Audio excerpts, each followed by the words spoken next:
Good morning, Fairhaven. My name's Jeremy, one of the pastors here. Excited to be with you today, and I can already see some of us are wondering, what's going on with a TV on this stage, right? So to name the elephant or the TV in the room, I suppose, we are in week 2 of a series on the book of Exodus, and we've got a lot of ground to cover today, and I know that the Lions kick off already like tomorrow night at 8:15, so just in case we're still here, right? You'd rather be safe than sorry.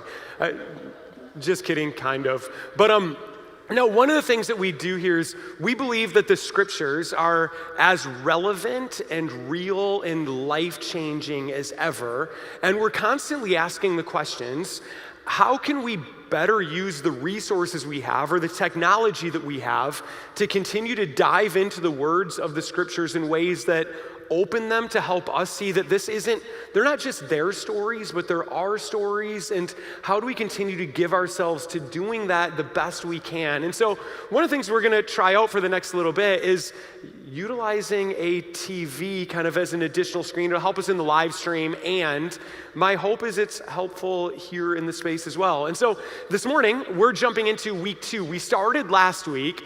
If you're new with us, it might be new to you that one of the things that we do here often is we take a book of the Bible and we dive in deep. That there are times that we'll take pieces and we'll look at those pieces of the scriptures, but then there are other times when we'll take a larger book. We've done it in the book of Matthew, we've done it with the book of Genesis, where we've just said, what if we, as a community, we take some time and we enter into the story, we dive into the story, and we just watch as the story continues to develop, as God continues to lead his people and work within his people in a larger book. And so last week, we started our series where we're gonna be in for 40 weeks. 40 is a very biblical Exodus number. We'll be in the book of Exodus for 40 weeks. This is week 2. And so if you wanna follow along, we will be in Exodus chapter 1 this morning. We'll start in Exodus chapter 1. We do have a lot of ground to cover. We'll be kind of Exodus 1 into Exodus 2 this morning. We will put all the words on the screen, but I wanna start by kind of picking up where Pastor Greg left off last week and looking at kind of these 3 promises that God made to his people back in the book of Genesis. So in Genesis, God essentially, he comes to his people, starting in a guy by the name of Abraham, and God calls Abraham. He says, leave your family and your household, go to a place I will show you. And God, in his promises, God gives kind of 3 promises. First promise God gives is family. That God tells Abraham, you will have descendants. Your descendants will outnumber the stars in the sky or the sand in the seashore. I will give you family. A second promise God gives is land. He says, I have a place that I will bring you. It's this land that God promised.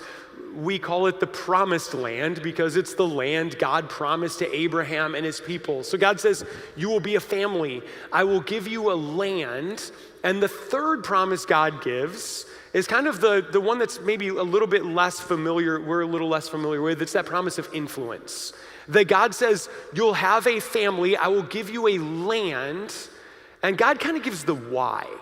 Why do it? Well, God says, it's through you that all people everywhere will be blessed. That God says you as a family in this space, you will have influence, that all people everywhere will come to know who I am because of the influence you will have in your world. God promises family, he promises land, he promises influence. And through the book of Genesis, into the beginning of the book of Exodus, it feels like there's a question. There's this question that's kind of lingering behind the stories, and it's this. Is God going to make good on his promises? Maybe even behind that question is, can God make good on his promises? And if God can, will God make good on his promises? That right from the beginning, when God tells Abraham, you will have descendants. Let's just look at the promise of family. God tells Abraham, you'll have as many descendants as the stars in the sky and the sand on the seashore. But we find out immediately there's a problem. Abraham and his wife Sarah, they're 100 years old. We're told from the beginning they do not have children, they cannot have children, and yet God promises descendants like the sand on the seashore. And the question holds, is God going to make good on his promises? And we see, sure enough, God blesses Abraham and Sarah with a child, a baby boy by the name of Isaac. And so they have a boy. Now, one kid, where the story's moving in the right direction, but it's slow going, right? Like one child isn't quite stars of the sky, but at least it's a child. Then that son, Isaac, he will get married. His wife's name is Rebecca. And the first thing we learn when Isaac marries Rebecca is that Rebecca cannot have kids. So the question the story comes back to is God going to make good on his promises? Again, we see God gives Isaac and Rebecca a child, and this time it's not just one, they're blessed with twins. You might know them as Jacob and Esau. And so again, the story's moving slowly, but this first family has one, second family has two, so it's getting bigger. But immediately you find out that these boys hate each other. One threatens to murder the other, the one has to run, and the whole time you're asking the question, is God going to make good?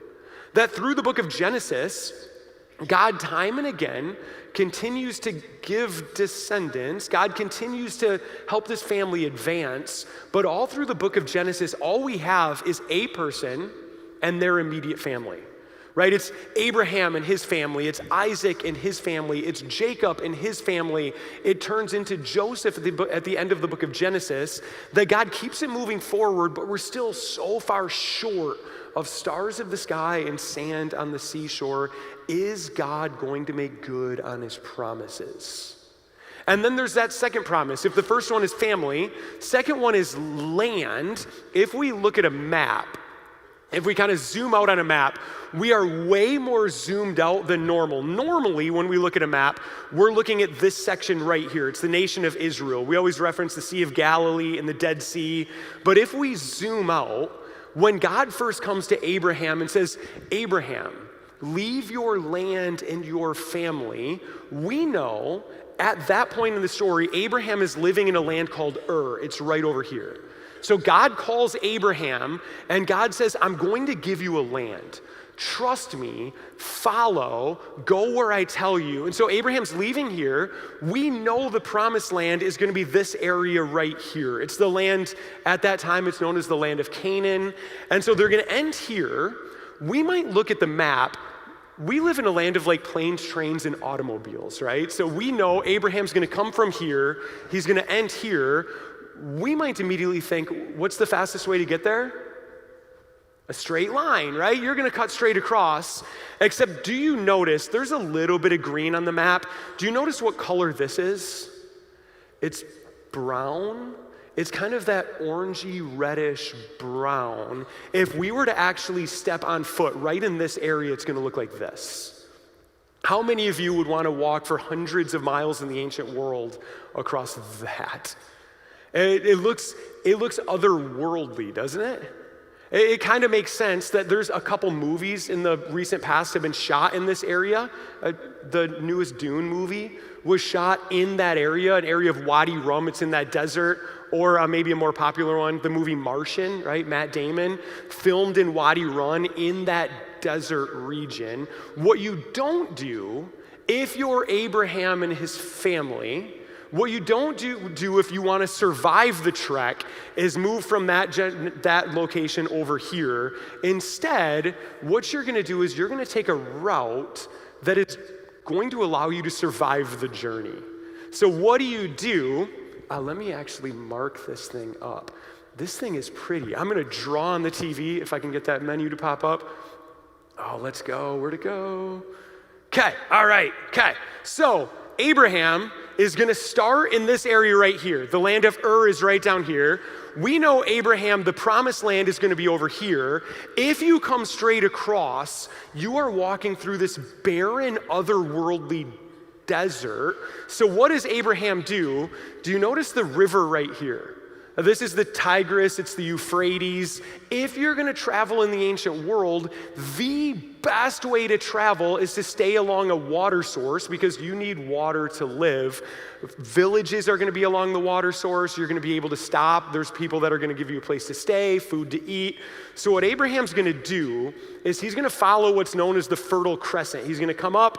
We know they're gonna stop here because they stop in a city called Haran.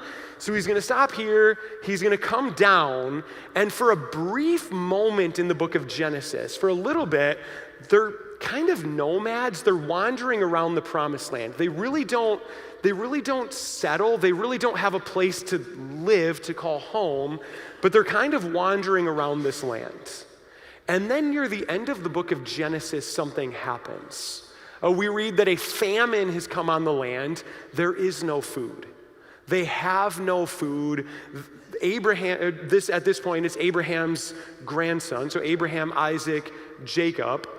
So Jacob and his kids, there is no food. They're trying to figure out, how do we live in the midst of famine?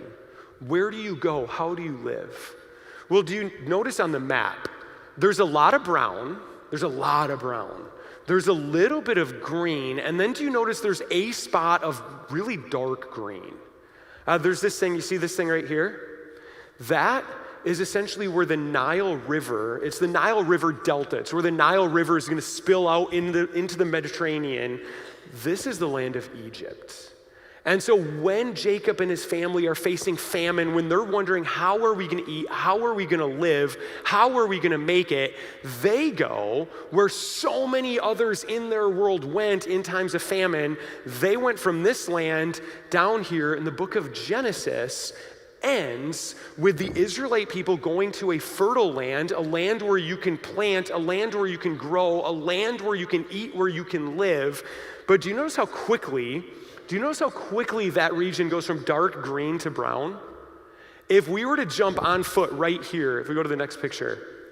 Oh, I gotta clear this. Okay, the next picture. The Nile River in the foreground, do you see how it goes from green and growth and vegetation to desert and mountain and rock? Like that. This is the land of Egypt. They came from famine, from sand, from rock, from desert. They enter into the land of Egypt where they can live. The book of Genesis ends holding on to that question. Is God going to make good on his promises? We have a family. The family is struggling to survive. They are no longer in the land that God had promised. They are in a good land, but it's the wrong land. It's the land of Egypt. And the whole time we're asking, God, those promises you made to your people, are you going to make good on them? And the book of Exodus starts. So let's jump into Exodus chapter 1. We'll start at verse 6. It says, now Joseph and all of his brothers and all that generation died. But the Israelites were exceedingly fruitful. They multiplied greatly. They increased in numbers and became so numerous that the land was filled with them. So if you remember the promises, promise number 1, family, it feels like the story is significantly moving forward, right? God promised family like the stars in the sky and the sand on the seashore. And now we have the book of Exodus starting with not just the family of Abraham or the family of Isaac or the family of Jacob, but now they have so increased and multiplied, they are filling the land. But what it feels like is the author of Exodus is kind of, in a way, setting us up for what comes next. The next verses, it says, then a new king to whom Joseph meant nothing came to power in Egypt. Look, he said to his people, the Israelites have become far too numerous for us. Come, we must deal shrewdly with them or they will become even more numerous. And do you hear the paranoia here in the Pharaoh, right? None of this is real for him yet. None of this, he doesn't know that any of this is real. And yet there's this paranoia that he has.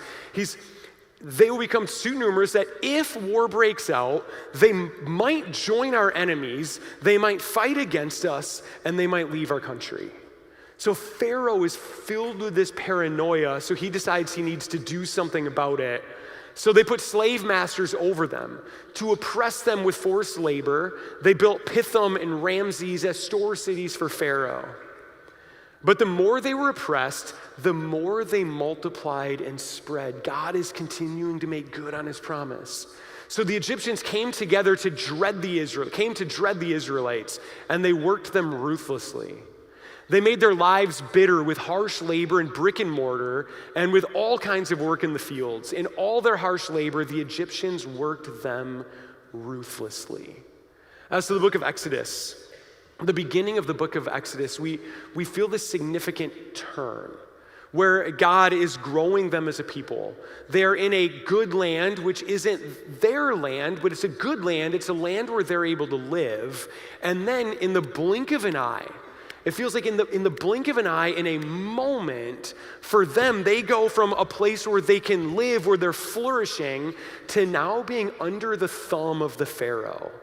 From going from the place where they found safety, security, where they found the ability to live, to a place where they are now being oppressed and enslaved by the very people who gave them that land to live, that in a moment for them, everything has changed. They're now living in this point of what was and what is. And so the question then becomes, how are they going to respond? And I would argue the question for us is, how do we respond? Because the Israelites, can we name the Israelites, aren't the only people who have lived in this space, where there's what was and then there's what is, and everything for us has changed. For you, it might be you've worked in the same company for 20 years. Right? You've worked there for 20 years, you've had the same desk in the same office, and you've had visions, you've had thoughts about how you likely retire here. And then you get a memo one morning saying that the company sold, that somebody else has now taken over, the direction is shifting, and now all of a sudden, in a blink of an eye, literally just a memo, you walk into that same desk in that same office realizing everything's changed, and you find yourself wondering, is what I thought was in front of me still what's in front of me? Can I continue? What does this mean for me now? Or maybe for you, what this has looked like is things were going well, right? Things were going well. You were checking the things off the to-do list. You were going through the calendar, right? One thing goes into the another, goes into the next. And then in the midst of the normal routine of every day, it's that moment you found the lump, or it's that moment that the test revealed the spot, or the results came back bad. And now all of a sudden, in a blink of an eye, you went from what was to what is, that your entire world has just changed. And have you ever noticed that if you're there, if you or some of your close family or friends, if you've walked that journey, you realize how quickly your entire vocabulary even changes. You now know how to pronounce words that even just a couple weeks ago you didn't even know what they meant.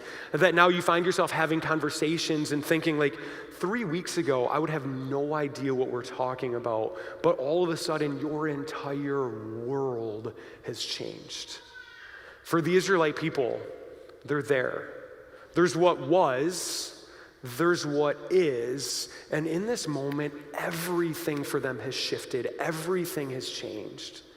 And so the question they find themselves asking, I think one of the questions we find ourselves asking when we're in those spaces, when everything around us has changed, I think in a lot of ways is that same question. God, where are you? God, why is this happening? God, are you going to make good on your promises?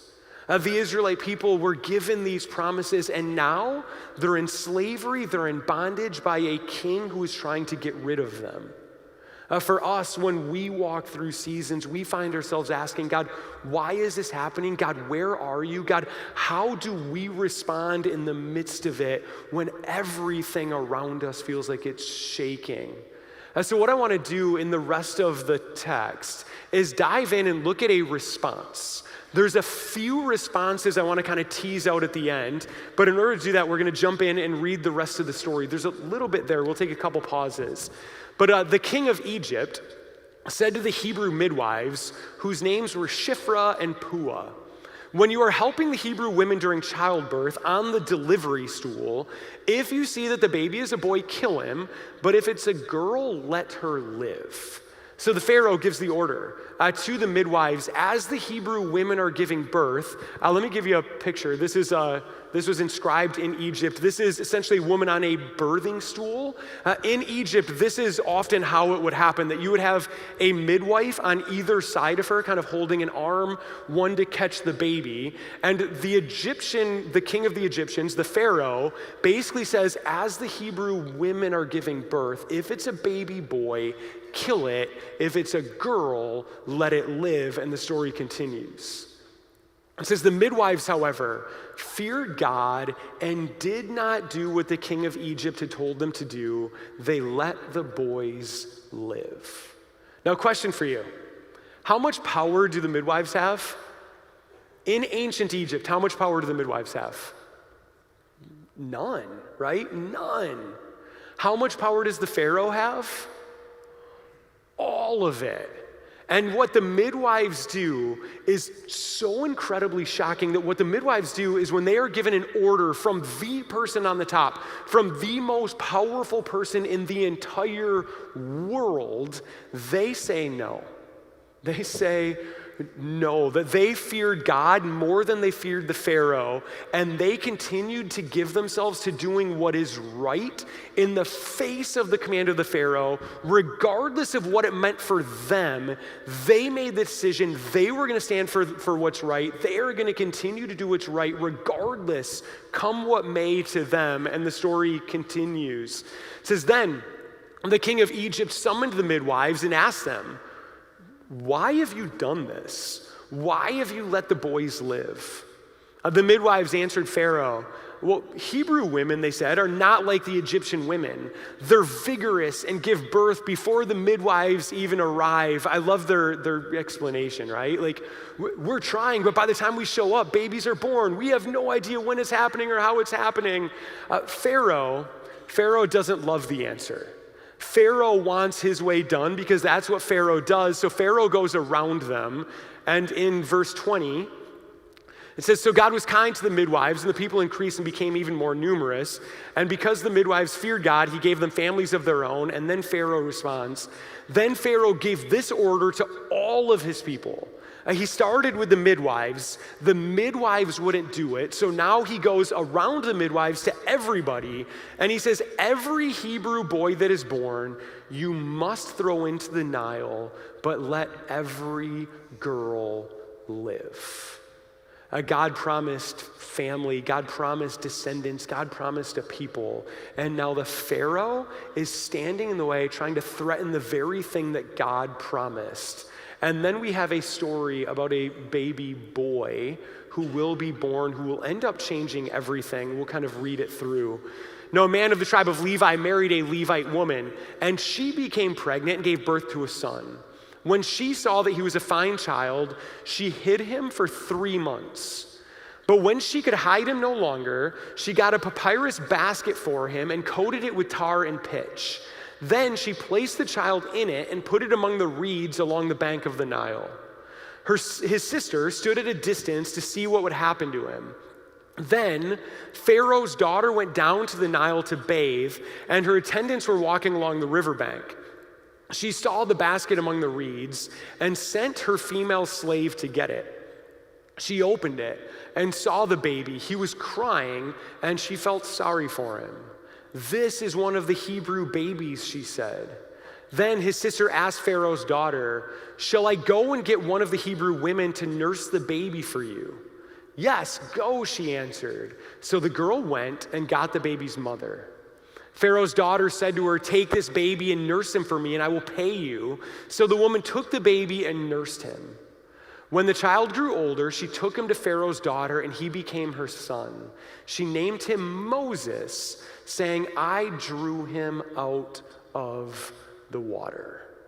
Now, the story this morning, it ends with this baby boy being named, and this name is going to be important. We'll play with Moses and his name. That will come later. But this morning, what I want to do is I want to highlight a few people in the story and the way they responded in their situation when everything around them had changed, how they responded. And I want to start by asking the question, in the story, did you ever hear the Pharaoh's name? Was the Pharaoh ever named? No. Shockingly, one of my favorite things about the book of Exodus is Pharaoh is never given a name. Pharaoh is a title. It's similar to like president or king. Pharaoh is never named. The actual translation, if you actually translate the word Pharaoh, it essentially means great house or big house. Go blue, right? Please bring candy. Pharaoh means great house. Essentially, Pharaoh, he's never given a name. He's simply always and only, that's the guy that lives in the big house. Pharaoh's just the guy that lives in the big house. He's the guy who thinks he's in charge. Did you notice two of the people who were named? They're maybe two of my favorite people in the whole book of Exodus. They're probably your favorite people, Shiphrah and Puah, right? How many of you, those names jumped out? Shiphrah and Puah are the two Hebrew midwives who Pharaoh first brings and says, okay, we need to get rid of these Hebrew people, execute all the baby boys. He says this to Shiphrah and Puah. Now, the rabbis over the years have asked the question, who are these two people? And they started asking a bunch of questions, and there's a bunch of theories. Some people actually think that maybe Shiphrah and Puah are different names for maybe even Moses' mom and sister, right? We'll know later that Moses' mom is Jochebed and his sister is Miriam. That some of the rabbis have speculated, like maybe it's the same people, because Shiphrah is translated as beautiful. Puah is translated as little girl, so they think maybe, and I don't know, the story doesn't tell us. Other people wonder, are Shiphrah and Puah, or maybe they're not even Hebrew? Some will argue maybe they're even Egyptian because that phrase Hebrew midwives in Exodus, it could just as easily be translated as midwives over the Hebrews. So maybe it's not Hebrew midwives, maybe it's midwives over the Hebrews. And that, they say, could make sense of why Pharaoh would command them and expect that they would actually kill the baby boys. Because they ask, would Pharaoh actually think that a Hebrew midwife would actually kill some of their own people? But Pharaoh kind of gets what Pharaoh wants, right? And so maybe the broadest, the biggest explanation is maybe Shiphrah and Puah are simply two midwives who really were simply just faithful to the small things that they were able to control, that they were able to do in the midst of the bigness of everything. Maybe they were simply midwives who simply said, we are going to fear God, we are going to follow the way of God, regardless what Pharaoh says, we won't move. We're going to continue to do what is right. I think if I were to kind of make a summary, like a thesis statement, a summary sentence of this chunk of the book of Exodus, I think it would be this: that God does extraordinary things through extraordinary people just like you and me. My seminary professor, when I went through Western Seminary, I remember him saying something like this, that God, one of the things God continues to do, one of the things God does in the beginning of the book of Exodus is God shows us that he continues to do extraordinary things through extraordinary people just like you and me. That Shiphrah and Puah, if we could put ourselves in a time machine, right? If we could build a time capsule and we could go back 4,000 years and we could sit in front of Shiphrah and Puah, my imagination is if we could sit down in front of them and say, Shiphrah and Puah, it's so great to meet you. Did you know that in thousands of years, people will still be telling your story? That what you're doing right now is actually going to pave the way for what God is going to do to eventually deliver his people from their slavery in Egypt. My imagination as Shiphrah and Puah would immediately push back, right?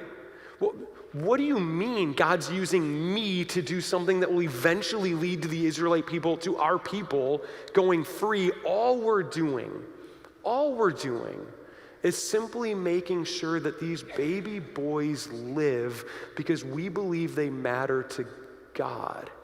That to them, they would have believed, I'm sure, that they couldn't do anything about the bigness of the slavery of their people.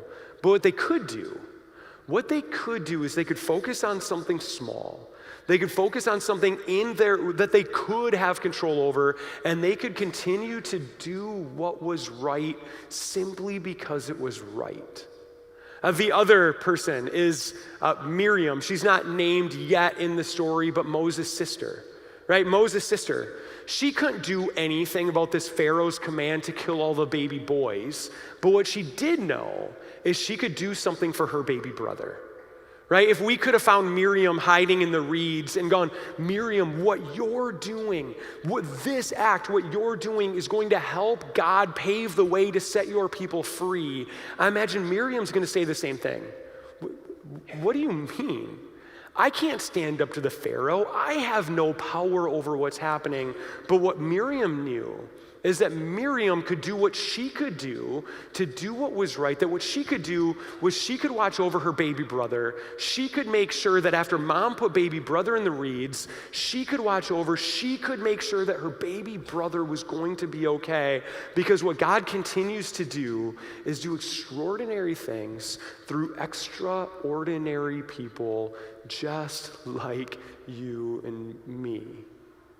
And that when we're facing whatever it is we are, when our world has changed, even in spaces when we feel like we can't do anything against the bigness of it, what we can do is we can do at Shifra and Pua what Miriam did and focus on maybe not the big things, but the small things that we do have control over, the things that we can give ourselves to make a difference in the world around us.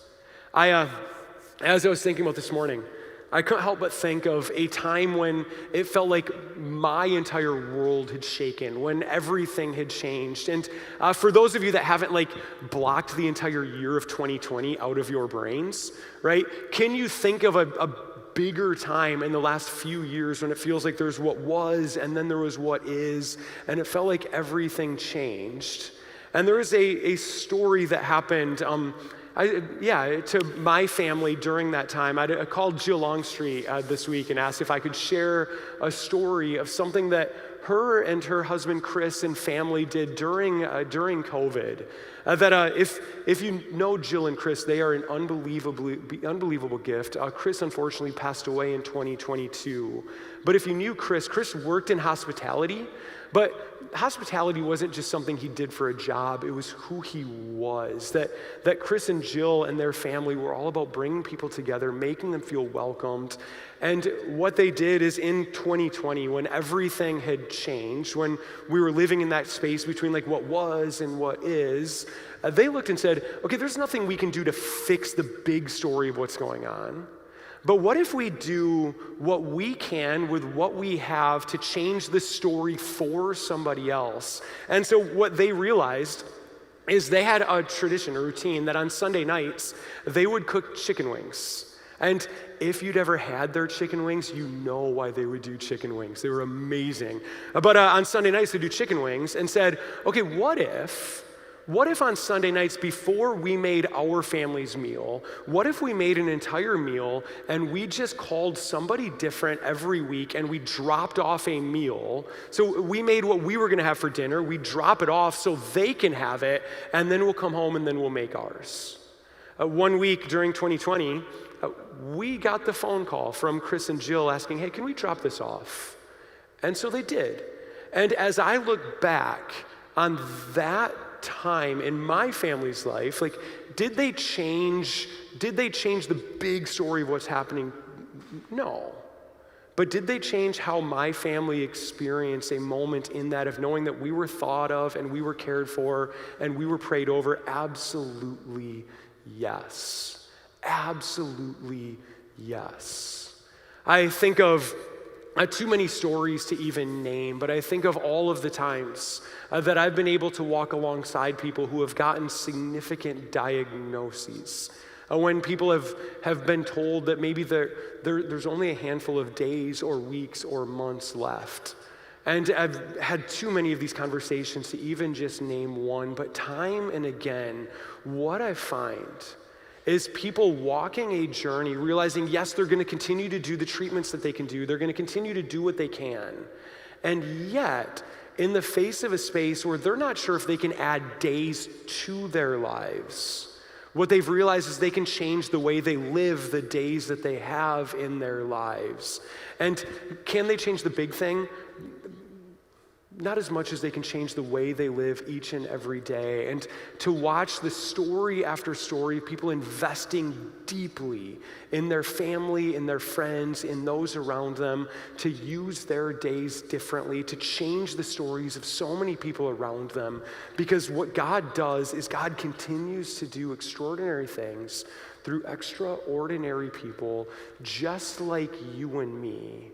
When we do what Shifra and Pua did, what Miriam did, of stepping back and asking, God, how can I, in the space of whatever life looks like for me, maybe it's not a big thing, maybe it's just a really small thing done in love, to simply show somebody that they are cared for, that they are loved by you and by people alongside them. I wonder, what could our world continue to look like if we took that call seriously, to continue to do the big things and the small things, to continue to say yes to the way of Jesus and the world around us in the way that we live, because I believe God will do what God has always done, that God, even through small, ordinary acts, God can change the world. Would you pray with me? God, for these stories in this book of Exodus, God, for the example we get to see in Shifra, in Pua, in Miriam, in time and again, of people whom you've called to do unbelievably big things, who time and again push back saying, how can I? How can I make a difference? And how time and again we see stories of people continuing to say yes to doing what we can, what they can with what they have, to chase after you, and how you through them continue to change the world. God, we pray that you would continue to empower your church, that you would continue to empower us to continue to say yes to the things that you're calling us to, whether big or small, to further your kingdom here on earth as it is in heaven. And God, we pray this all in Jesus' name. Amen.